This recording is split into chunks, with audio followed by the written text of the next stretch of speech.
Really? Bitch. Bitch. Bitch.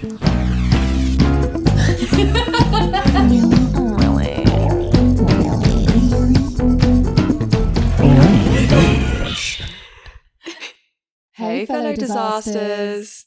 And welcome back to another episode of Really Bitch. I'm Wombat. And I'm Gnomi. And this week, we're going to be talking about a recent disappointment. That's a good way to put it. Yeah, a disappointing discovery. So, I guess to set the scene a little, to add some context to this, everyone knows about the Ellen DeGeneres situation where it was like the fall of her nice persona. Yeah, like nice person persona that she's been like trying to peddle for so many years.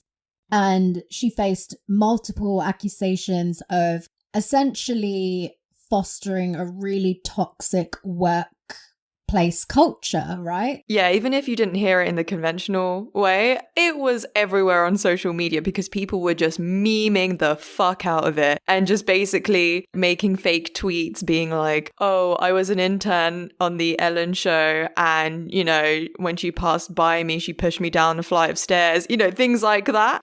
Just because some of the stories that people were sharing were like really, really toxic, obviously, and like really not. And just, yeah, there were just so many thought pieces around it. She had to go on a break. Yeah. It really completely dismantled her nice, I was going to say nice guy, but not nice guy. But you know what I mean? Yeah, like even like the queer icon on TV. Yeah, America's like, I don't know, nicest person. It just completely dismantled that image. Yeah. So amidst all the allegations against Ellen DeGeneres and the producers of the show, there were also allegations surfacing around various other shows of the time as well. And one that both me and Nomi really like is the Patriot Act by Hasan Minhaj. For those of you who may not be familiar with Hasan Minhaj, he's a comedian that got his first real proper gig was being a co-host on The Daily Show. And off the back of that, he was then offered this Netflix show, The Patriot Act, which is essentially a political and social commentary show that provides informative analysis on different issues happening across the world with basically, you know, funny takes. Yeah. Unfortunately, it was cancelled. The show was cancelled, but nothing to do with any sort of allegation, I just think. Yeah, they just decided to not continue with it. And loads of people are really disappointed, including us, because both of us really enjoy the show. Yeah, for sure. After it was announced that the show would be cancelled, there were a few women who worked as either producers or behind the scenes. Yeah, they worked behind the scenes on the show. They started to come out on social media basically alleging the fact that the show was cultivating this really toxic work environment and culture. And just to clarify, these allegations aren't pointed towards Hasan Minhaj himself, but they are to do with the wider team, like the supervisors, the bosses of the show. These were the people who were overlooking teams and cultivating this toxic environment. Yeah.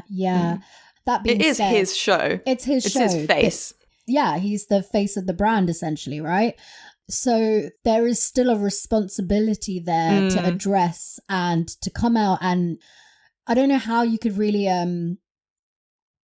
how you can give these women justice because the show is now being cancelled, so it's not like you can, you know, assess or change the work behaviors or the ethics behind the company. And I think it's quite unfortunate that majority of the people that have come forward are women of color. Yeah, there's a lot of, I think there were a lot of Desi women who were working on that show. Yeah. I mean, the first woman to come forward was a producer on the show, Sheila V. And she faced a lot of backlash, you know, because people just simply didn't believe that Hasan could be responsible or for just something allow like it to this. happen. Yeah. Would have allowed something like this to happen. And even as more and more women started to come forward on social media, it was just completely being overlooked, you know, and there wasn't the same level of outrage or, I guess, attention on this situation, unlike with the Ellen DeGeneres situation. For sure. It was pushed under the rug just purely because loads of articles, I think, were coming out at the same time of how disappointing or how sad it was, the fact that we weren't going to have any more episodes of this show. Yeah, it kind of just cannibalized all the accusations, you know, that people were putting out on social media. Yeah, and it just really sucks that it's kind of hard to believe that a show that prides itself on being progressive and accountable, you know, then turns around and actually doesn't practice what they preach is really kind of like a slap in the face. I mean, there's an episode on the show where he talks about, was it specifically the people who work in effects? It was like visual effects, graphics, you know, editors, things like that. And they had a really funny segment where he would be talking on his like little stage platform, and then behind him, you know, the people would write something different. And it was quite funny the way they did it. But essentially it was addressing the fact that a lot of these people go, they're overworked, underpaid. They're overworked. Basically the issues with the industry. Underpaid. Yeah, basically. So the fact that this is something that his show's own work culture is also complicit in is really disappointing. And especially like someone like Hasan is someone that I really look up to and respect, you know, being a fellow brown person. it just feels good to see like other brown people in mainstream media just doing well and succeeding. And so it's and for someone like that to be so progressive as well is just a breath of fresh air. And also I think it goes the same to Ellen DeGeneres as well, in the fact that she was really a trailblazer for the LGBT community in general at the time, because when she came out in the 90s, I believe, it was huge. Like that was huge, you know. And the fact that both of these people who are really paving the way for their respective communities, to find out that they are then, once they get into these positions of power, are just completely throwing all of that out of the window. And it's like upholding tradition of like shitty practices. Which is, it sucks, because you would think that, you know, you're a trailblazer, you're really like trying to change the game, and yet you're still participating. You're still participating in this wider issue, right? This wider societal issue that we have, where people who are in positions of power are completely abusing that, right? I think with the Patriot Act as well, it was really sad, just because it mainly targeted women of color. So Zach Silberberg on Twitter, he actually made a thread talking about his experiences there and the power dynamics. He basically mentioned that they were disproportionately affecting the women of color on the show. That's really disappointing. Especially considering, you know, Hasan Minhaj himself, I'm sure, has faced quite a few things being, you know, the person he is. He's definitely come against his own barriers as being a person of color in a predominantly white industry. Like, that's just shitty. It's just shitty practice. Yeah, especially when he was, I don't know if he outright mentioned it on his episode or something, but he had this wider team specifically with Southeast Asian workers predominantly, right? So to give them this opportunity and to also like get them in industry, because you don't really, I'm not gonna lie, I worked in London in like a really big visual effects company, and this is central London, my guy. And I remember going into that office for the first time, mostly white people. And there are a lot of internationals there, But again, they're all white. If they're internationals, they're all white. Yeah. There was a few like, I don't want to call them tokens, but I feel like that's what they were used as. Yeah, like to tick their quotas, right?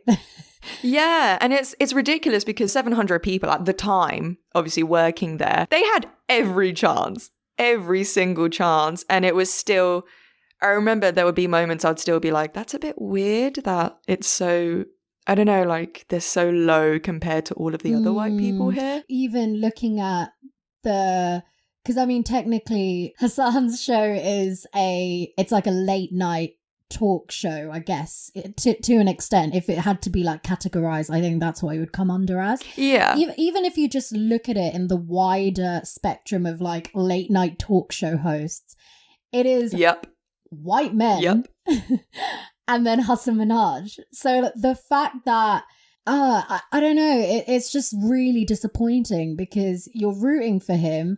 And then you hear this and you're kind of like, knowing that there was South Asian, women of color were being treated disproportionately worse than their fellow co-workers. It's just really disappointing. And for us, like, Hassan is just he was such a fave. Such a fave, honestly, man. he was such a fave for a long time. You know? Yeah. And it's like, we were like, oh my God, this guy. So obviously in our heads, like, we're like, oh my God, this guy can't do any wrong, you know? Obviously, we did put him a bit on a pedestal because we were like, oh, yes, he's saying what we think on mainstream. Right things. Yeah. Yeah, saying all the right things. And obviously, you know, we're two completely different people and we don't know this guy, like, personally. So he is going to have different opinions to us and all of that. Yeah. But it was still nice to see that in mainstream. I think, if anything, it just shows we need to be careful about who we put on these pedestals. They could seemingly be the most, like, woke person, and yet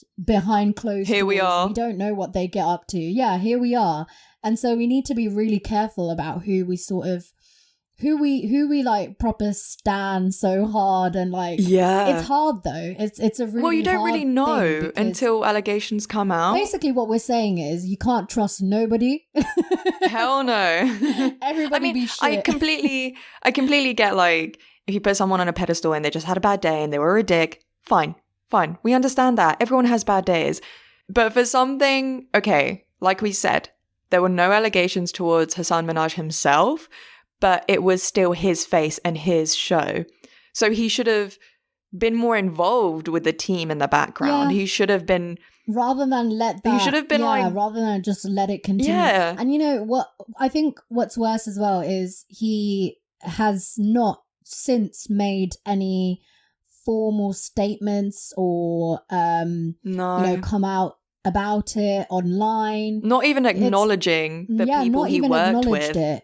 It's just completely kind of just slowly faded away, and people are talking about it as if there are these women who are constantly being like, we can't let this shit slide, we can't ignore it, and people just don't really seem to be listening. Yeah, you know? It's just been really, I don't know. I mean, I know fans can be quite aggressive with their fangirling or fanboying, but it is a bit much to sort of hear recounts of someone's livelihood in a certain environment and just completely just see it being ignored. So one of them, Sheila Kumar, she did say she's never been more unhappy than when she was working for Patriot Act. And she goes on to say, my tolerance for this industry is very, very high, which is, everyone who's in the industry has a very high tolerance. Yeah. But she has never experienced a work environment like Patriot Act, which is like, I know that industry. I've been in it. I see what people do to try and just get noticed by higher ups. And it's really not uncommon to hear people sleeping in the office and for like a week or however long it is. So that they can meet deadlines, and it's not changed. It's not changed after like however many years. I guess there are some people unionizing, but even then it's not like a huge thing. And it's really, like hearing people having these recounts of their fear of backlash and memories of crying for days on end. Like, that's incredible. That's ridiculous. Yeah, and I think that's a really interesting point as well. You know, we said that a lot of it was going unnoticed, but when it was being noticed, they were just getting so much backlash and heat from fans of Hassan Minhaj or fans of the Patriot Act. Like, when I first heard about it, it was through a post by writer and activist Sangeetha. I'm not sure what her last name is, it's not shown, but she's basically shared posts and written a thought piece basically saying like, are we not going to be talking about the Hassan Minhaj situation?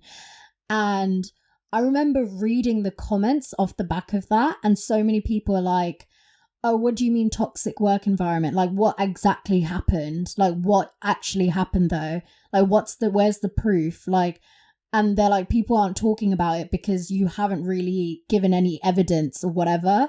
And it's just so shitty, right? Like, it is so, like, I'm sorry, but you weren't there. You're literally just watching it. Yeah, and like, she then went on to say that it just shows that people just do not value the experiences of women of colour to the same degree as other people. Like, media don't give a fuck, because there was little to no coverage on it. And yeah, it's just really sad. Yeah. And I mean, okay, this is completely going off topic, but I would say good proof of that is, this is a really, hot topic at the moment, but after the whole Harry and Meghan and Oprah interview, she was able to get into that family because of colorism. She's a very light-skinned woman. But what kicked her out was racism. And a lot of people in the press and in the media really, really demonized her, and they didn't believe that what she was receiving was racism. And their own experiences, obviously they talked about it, but also in the papers, like, no one, and it's so crazy to me that no one even thought this was actually happening. Obviously, like, people our age, we were like, oh yeah, completely understand. It was definitely happening. We saw it happen in the papers. One really trivial thing. So I think it was Kate Middleton was photographed eating some avocado, and how the whole article basically went into how that was really healthy for her baby because she was pregnant at the time, and, you know, it was really good that she was giving her baby these nutrients. Meghan Markle did the same thing when she was pregnant, and they basically wrote an article saying that she was contributing to child labor and deforestation. How can you say that the coverage around Meghan Markle was not inherently racist, was not fueled by racism? People don't believe it. People don't believe it because they're like, but no, I'm not racist. And I'm like, but you fucking are though, clearly. If you're like, oh my God. Anyway. But that's what I mean. It's like a woman of color, even in such a high institute, who married into such a high institute, such as the royal family, was still treated like lesser than, and no one believed her. And it's the same with these women on the Patriot Act. People just don't want to, it's so stupid and really It's like, gross. oh, where's the proof? Even if you have proof, like, I think they ain't gonna think it's proof. Yeah. They're just gonna be like, okay then. That's like, your opinion. They want the proof being they wanted to have actually been there. And they're like, I need to see exactly what happened. Otherwise, and yet then there are still some of these fuckers believe in like flat earth. Like, or like, hey, you know, man, they believe we can't say racists are smart, you know, can we? Stupid shit. Like, I don't know, fucking dumb. Anyways. But I think it's interesting because, I mean, we talk about you just mentioned like that stan culture and the toxicity of stan culture and like how far people are willing to go to protect their faves. And it's such a hard one because on the one hand, I completely understand, you know, that sort of like, oh God, now what do I do? Like, do I, you know, everyone's bloody cancelling so-and-so and I really like them. Like, should I cancel them too? Or, you know, how do I measure how bad it is what they've done? And like, is it really cancel worthy? I don't think cancel culture itself doesn't leave any room for like critical thinking, but... And also, it just doesn't work. Plain and simple, it just doesn't work. Yeah, it has like no long-term effect whatsoever.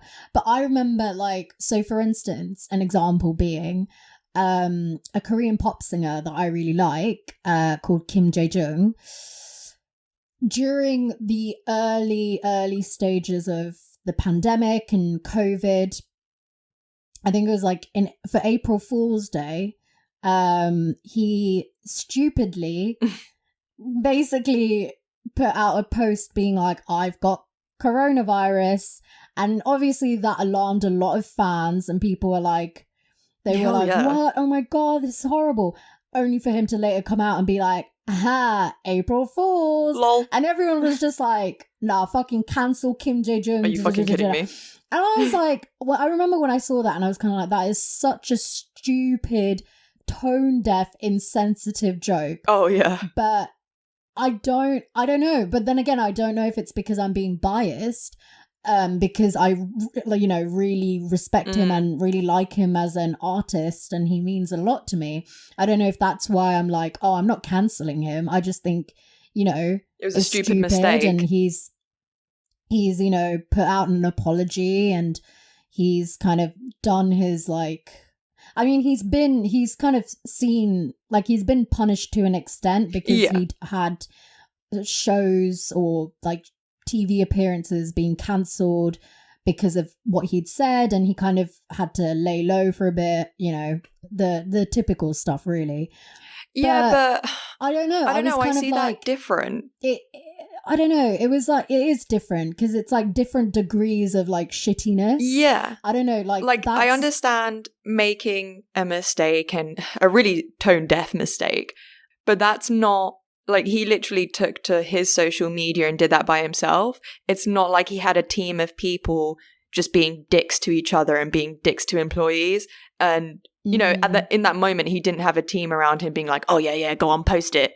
Like, go on then. Yeah. And also it's like interesting because I mean, like K-pop in itself is just an interesting one because there've been so many fucking scandals and they're like, God, yeah. It's so funny because the lengths some stans are willing to go, and I know as being a stan and being a fan of K-pop for so long, just having seen it firsthand, of people who do really shitty things not facing any consequences. I mean, to name a few, there have been, you know, K-pop idols who have been accused of sexual assault, woman beating, of abuse, domestic battery, abuse. And nothing. They just, I don't even think they lay low for a bit. They literally just make a new song. They're still going on. They make a song and I'm like, oh my God, this is bopping, you know? And then I realized, like, I'm looking at you, Seungri from fucking Big Bang. Like, and then it was just like, I found it rich because I remember then obviously the Kim Jae-jung stuff came out and I was kind of like, I feel like this is a bit much. Like people jumping on to cancel him when he's really not been doing much in like the most recent years. And like it's very easy for people to cancel him because if you didn't have that like affiliation with him, it's easy to just cancel them, right? Whereas people that you've had this like really like long time sort of love for, then I don't know, you somewhat struggle a little bit. Plus Big Bang, like they really, you know, they're so popular. So of course, if one of the band members, you know, I'm not going to say fuck up because no, that's not a fuck up, like completely do something bad, then they should have like maybe if it was, they should have some sort of punishment for it. 10 years ago when DBSK, or also known as TVXQ, was really popular and poppin' and everyone loved them, maybe then it would have been more of a like, you know, people would be less likely to sort of shit on him because, but now it's kind of like, well, he hasn't made music in a while, so we can all just crap on him anyways. Yeah, whereas like I don't know, it's just really like you said, it's disproportionate The considering outrage is there are literal disproportionate. people. It's like selective outrage, right? Like, why aren't you outraged when your favorite artists are known for battery and have like literal legal cases against them for being abusive pieces of shit, and yet here you are like, no, I'm not going to cancel them today. But you know who I am going to cancel? Someone who made a mistake. Or you know who I am going to cancel and send abusive messages to? This female K-pop idol who just wasn't smiling at today's performance. So why? She's a bitch. Like, Why? Just get a new job. Get a new hobby, my guy. Get a new hobby, my guy. Like, what are you doing? These cute, like, oh my god. Yeah, but I think the point I was trying to make is I get when it's hard to cancel a fave, especially... Oh, for sure. It's really disappointing and you want to hold on to that memory of like when things were good and like... And them being perfect and like, no, they could never do anything wrong. But the truth is people are going to make mistakes and people are going to disappoint you. Like... Oh, for sure. It's life, my guy. And that's life. You just got to be prepared for the disappointment that is pending. Like, at some point... I just think when you do... get disappointed, you should make a decision whether it's something big enough for you to sort of distance yourself from them and find a new fave, because there are plenty out there. There are plenty out there that are much better role models, much better people in general. But yeah, it's like people being selective with who they're gonna cancel, and I guess you can say that with the whole Hasan Minhaj thing. Like, people are selective in terms of who they're gonna be. People were ready to be like, let's take down Ellen DeGeneres and criticize her for it, like rightfully so. But then equally, when these stories were coming out, they're like, nah, I don't believe it though. I guess it's different because it's just... So Ellen DeGeneres, she's had a really long career. A lot of people watched her show. Like, she had a really big public viewing in America, even overseas. So it was quite popular. Whereas like Hasan Minhaj is a bit different because obviously he's brown on TV. Most brown people who are watching are gonna love him. Yeah. They're gonna see that and be like, he is paving the way. Yeah, it's like we can't cancel the few people we have. I mean, this is an interesting example as well of like me just disengaging with someone that I really liked. Like completely went cold turkey, my guy. So basically, Priyanka Chopra, or I should say Priyanka Chopra Jonas, because she's married to a Jonas brother right now. But basically, Priyanka Chopra, if you're unaware of her, she's a Bollywood actress and she's since moved to Hollywood and is just married to Nick Jonas now. I guess that's her job. And it's a job being married to him. Rude. Well, I mean, that's all she ever talks about. It's like, my husband... I was going to say my husband, Priyanka Jonas. my husband, Nick Jonas. But yeah, so Priyanka Chopra, she's actually a UNICEF ambassador, right? So she was giving a talk and was basically talking about all her ambassador duties and all the work she's been doing, you know. Just giving a speech about... Yeah. All of her, herself. All of us, yeah, exactly. And prior to that, she had got a lot of flack because she had tweeted in support of the Indian armed forces at a time when India and Pakistan were having a lot of political tensions. And essentially, the Indian government wanted to send nukes up to Pakistan, and everyone was like, what the fuck, that she would actively essentially promote nuclear war, right, on her social media platform. And so that's quite interesting from a UNICEF ambassador, right? They must just hand this shit out without doing any due diligence. They're just like, here you go.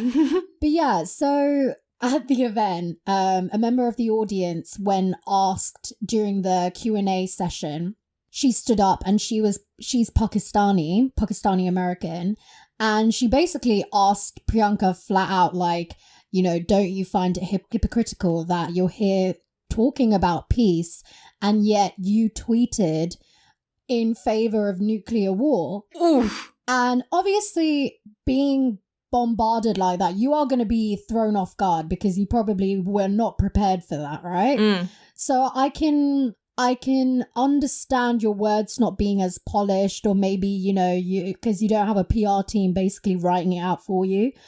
That being said, her response, she basically was like, first of all, as this girl was speaking, she was kind of like cut her off, and the girl was essentially taken away by security. Her mic was taken out of, like, off her hand. She just asked a question. And Priyanka was like, okay, when you're done ranting, or when you're done venting, and her response was literally like, you know, I'm really sorry if I offended you, but I have Pakistani friends and it's all about love.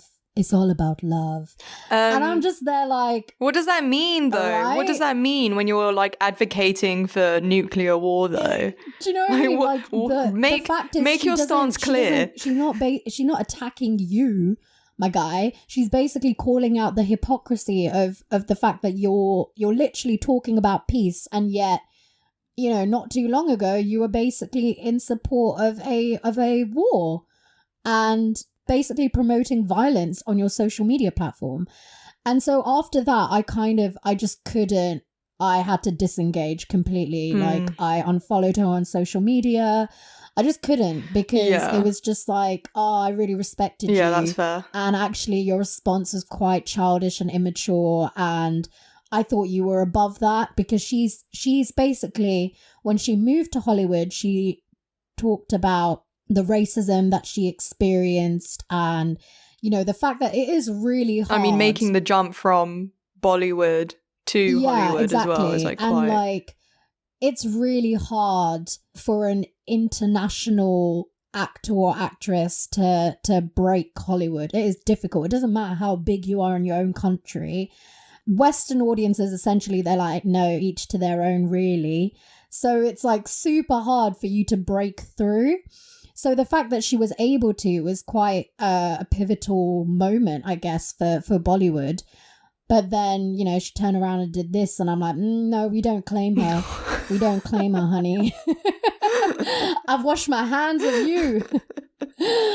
But yeah. I mean, it's fair though, because I don't know, it's shocking to hear that was her response, considering that, number one, she's an actress and she's been in the public eye for many years. So you'd think that she knows how to handle. My God, she won Miss Universe at one point. You're telling me them skills didn't come in? In it? How is that? The whole like, all I want is world peace. Yeah, how is that not, like, did you not like think about your etiquette and just be like, hey, maybe I should, you know, respond to this a bit better? They're like, you can tell, you know, when someone gets caught in a bad spot, and they just resort to being hella petty, and they're like, well, and I'm like, did you think you were being sassy? You just came across as super, super immature and dumb.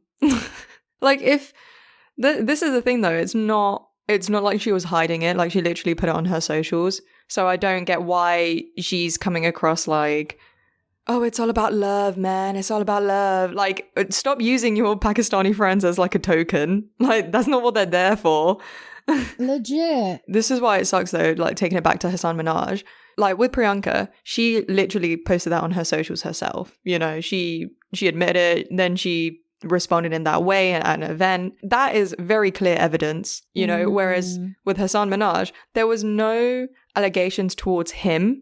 It was more to do with the actual work environment in terms of like supervisors and bosses and like team leaders and stuff.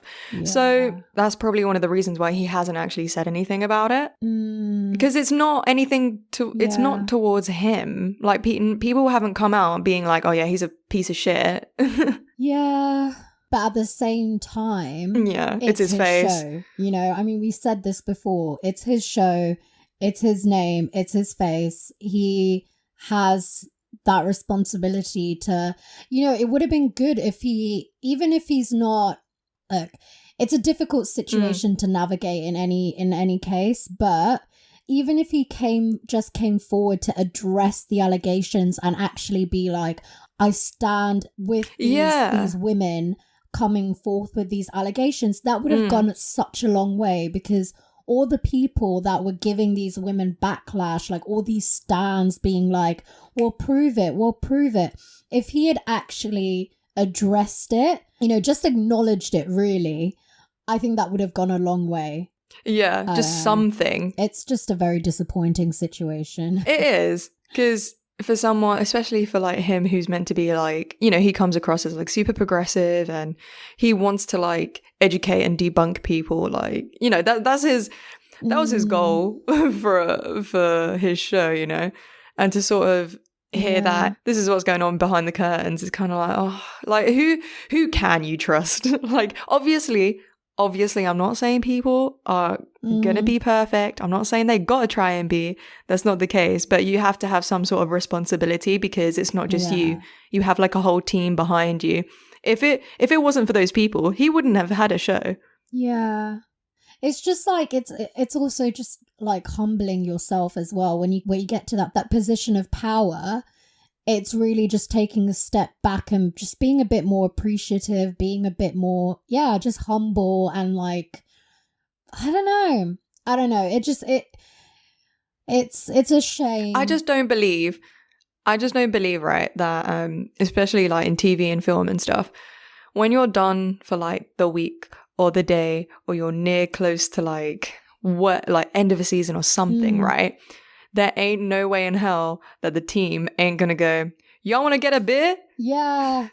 And you're telling me that he's not gonna join in, that he's just gonna, every single time he's gonna be like, nah, soz guys, I gotta go home to my fam.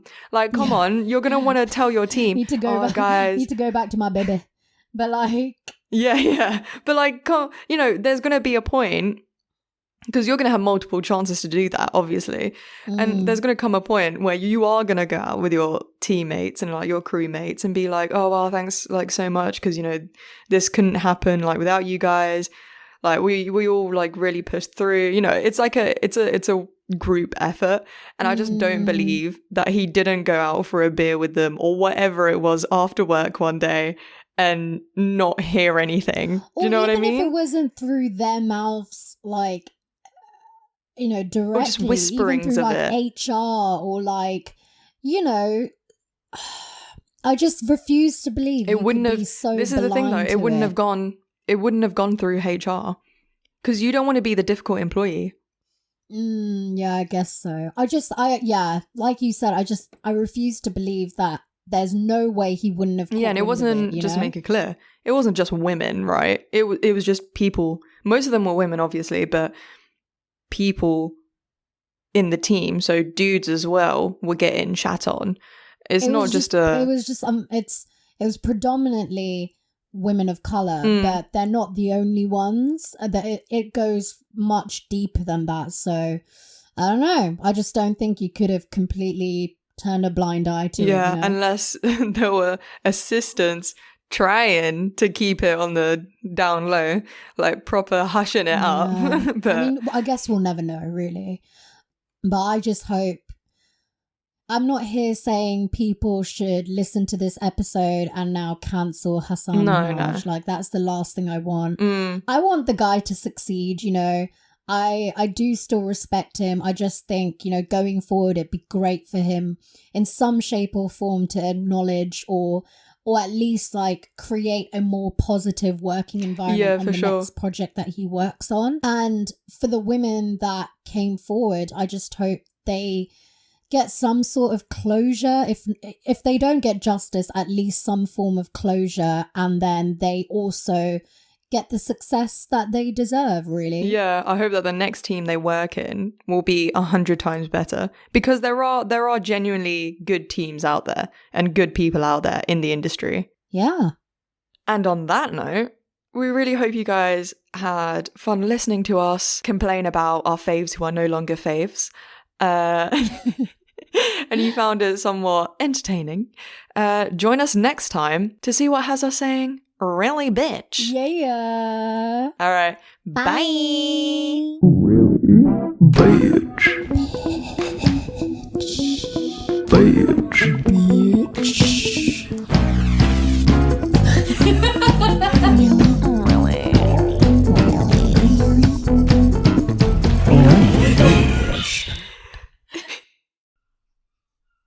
Can you hear that? It was like the seagulls, sorry. Fucking seagulls. Okay, oh, bloody hell. Girl, I am all over the place today.